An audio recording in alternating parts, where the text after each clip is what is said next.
Selon le Canard enchaîné, dans le cadre de la soi-disant lutte contre le terrorisme islamique dans le nord de l'Afrique, le gouvernement français a rendu possible une intervention militaire française en Algérie. Et c'est un texte paru au journal officiel, qui a révélé au grand jour l'ambition impériale socialiste de ce gouvernement branché sur l'imaginaire colonial de Jules Ferry, qui fut un grand colonialiste civilisateur et racialiste de la République devant l'Éternel.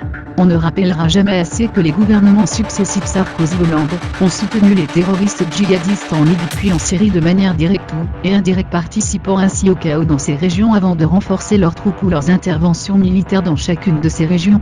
Bombardements, opérations spéciales, livraison d'armes aux rebelles, soutien politique et financier. Pour leurs intérêts propres en synergie avec l'axe atlantiste. Déjà qu'en matière de pouvoir exécutif, d'intervention militaire et même de déclaration de guerre, le Parlement était très peu consulté. On rappellera les cas d'intervention militaire française en Afghanistan en 2003, en Côte d'Ivoire en 2011, et au Mali en 2013 consultés de manière rétrospective.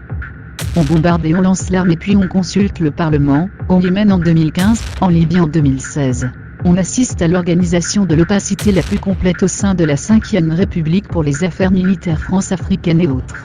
Il est vrai que l'armée française prend du galon dans les anciennes colonies, elle vient de renforcer son contingent militaire en Côte d'Ivoire, qui n'a d'ailleurs jamais vraiment été décolonisé.